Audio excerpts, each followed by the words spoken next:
So everything has to be flexible. In the next topic, of course, episode 3, I'm going to talk about the specific mobilization to be able to better squat. Just give me a second. Why am I sweating so much?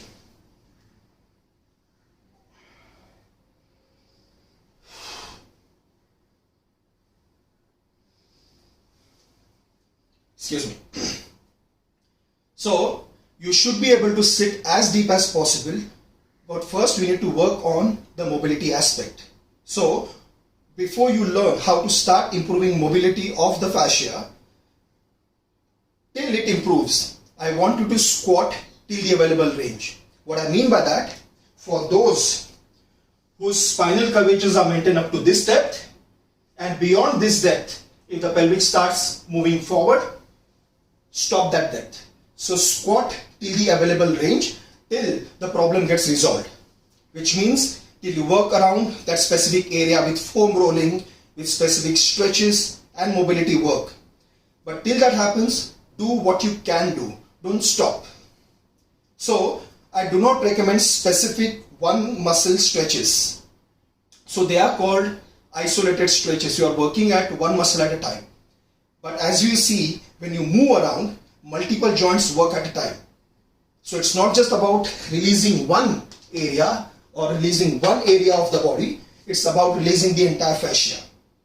So we'll work on that. Now, so you all understood that when it comes to squat for general fitness, sit as low as possible without losing spinal curvatures. So let me repeat once again for you.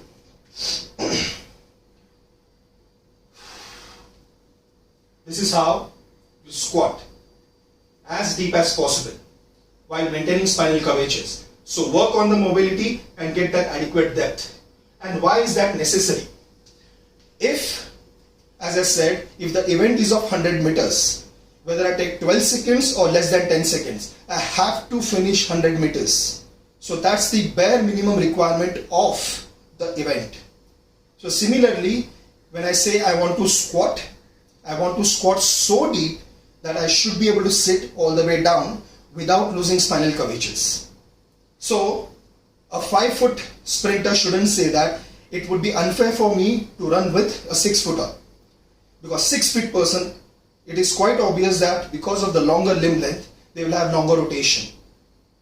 So it would be relatively easier for a 6-footer to finish 100 meter better than a 5-footer. But that's a part of the game. So a 5-footer may require more number of strides per second as compared to somebody who is taller. So in my case, if somebody squats with me who is a 5-footer, for him or for her, it would be relatively easy because the distance traveled is relatively less. So regardless of your height, regardless of your limb length proportion and the joint mobility, first learn to squat with your own body weight as deep as possible. Because that is when your body learns how to get off the hole. What I mean by getting off the hole is you are actually sitting down, you are sinking your body into a deep hole. And then you launch like a rocket. So let your body learn how to launch from the deepest part of your squat. And that is when your glute crosses below the knee. So watch, the bare minimum requirement for day-to-day activity is squat so low that your glutes at the bottom of the squat are minimum below the knee. You all can see that. This is the top of my knee and this is the bottom of my glute. It is way below. Now I know that because of my given mobility, I can squat even deeper. But I want people to squat at least where the glutes are below the knee. Now a lot of time, I've heard some fitness coaches saying squat till 90 degrees. Now let me elaborate what 90 degrees simply means. This chair is 90 degree. And what I mean by that, the pillars of the chair, the front side of the chair, the front pillars and back pillars, they all are perpendicular to the ground. That's 90 degree. Now, when you sit on a chair, Look. Now this is what I call 90-degree angle at the knee and even at the hip, because the shin bone is perpendicular to the ground. So the ankle creates 90-degree angle because the foot is flat and the shin is perpendicular to the ground. The knee creates 90-degree angle because the shin is perpendicular to the ground and the thigh bone is parallel to the ground. So it creates 90-degree angle. The hip joint is still at 90-degree angle because the thigh bone is parallel to the ground and the torso is completely vertical. So in a nutshell, hip, knee and ankle, all three joints are at 90 degree. But when you squat, you cannot squat in 90 degree. And it's quite obvious because last time I told you, right now the base of support provided to me is by the four legs of the chair. If I take my leg off, I still don't fall. But if the four legs are taken off, I would fall down. So, watch again. When you squat at the bottom, the shin is not perpendicular to the ground. So there is no 90-degree angle at the ankle.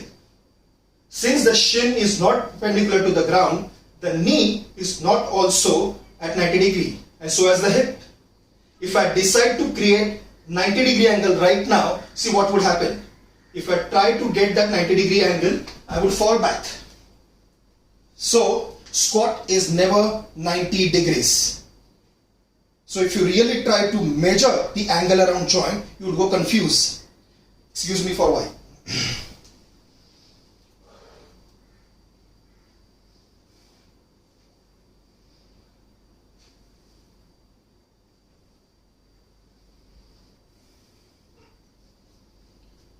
So it's pretty simple and pretty evident that you all could see that squat till your glutes go below the level of knee and try to maintain your spine as neutral as possible.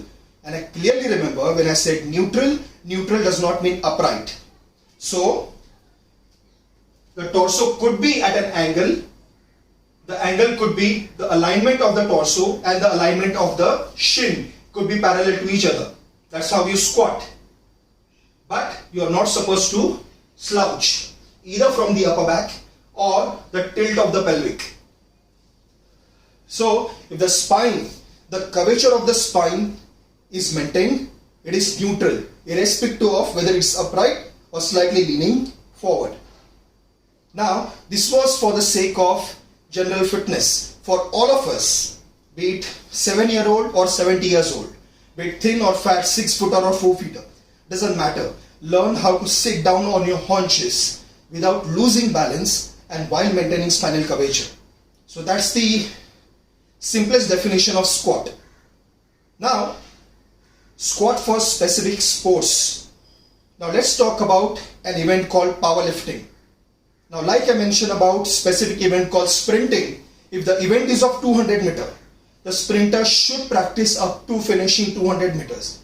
And not speeding up only till 100 or 150. The event demands him or her to finish minimum of 200 meters. Now for the sake of powerlifting, powerlifting is an event where the judge decides how deep the squat is. So if you're squatting, the judge would be either on your right side or left side and they would watch the hip. So that is called the bare minimum possible requirement for powerlifting. So if a powerlifter squats this much, when you can see that the thigh bone is relatively parallel or the thigh is parallel to the ground, the range is termed as full. So the event of powerlifting where you lift maximum possible weight including your own body weight for just one repetition. So that's called 1 RM, 1 rep max. Now that event requires you to squat up to this level. Now that's their criteria.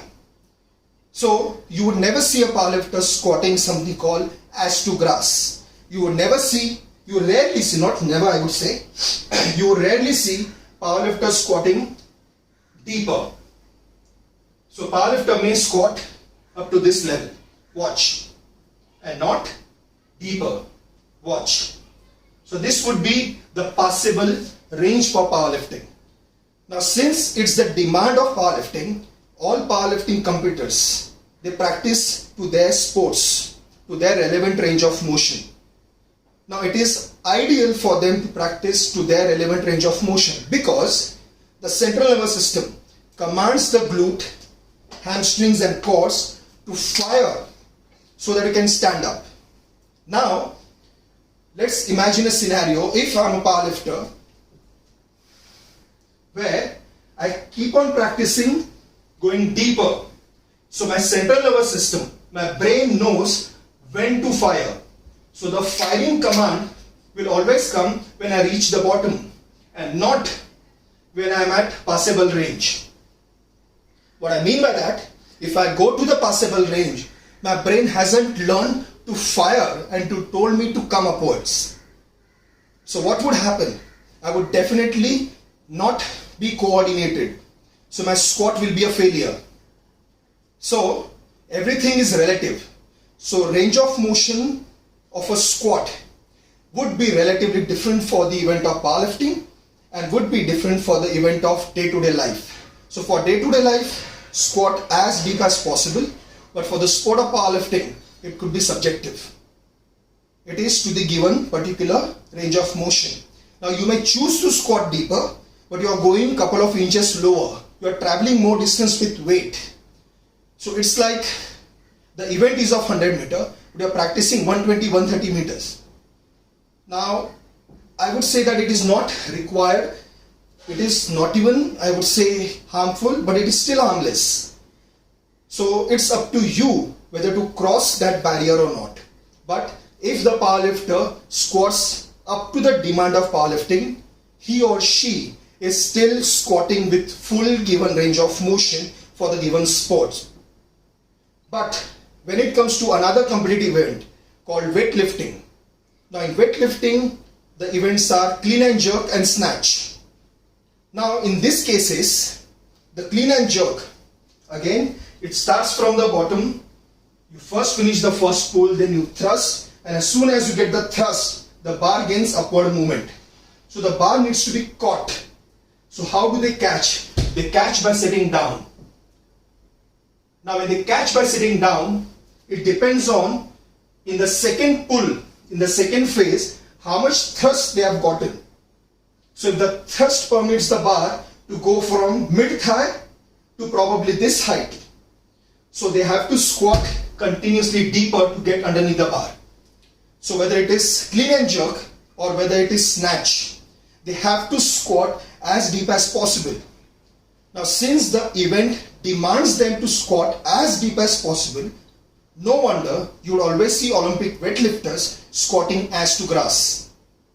So this is nothing but practicing what the event demands.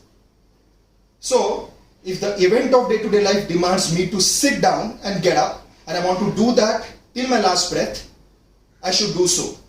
If the event of powerlifting demands me to squat parallel, I would squat parallel. But if the demand of the event for weightlifting demands me to squat as deeply as possible so that I can catch the bar either on my collar or overhead, if it is a snatch, then I have to squat deeper. So you simply surrender your range of motion to the given event.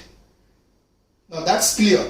So how low you can squat. And let me repeat it, that there is nothing called 90-degree squat. You cannot squat by creating 90-degree angle either at knee, ankle or head. So squat low. Excuse me once again.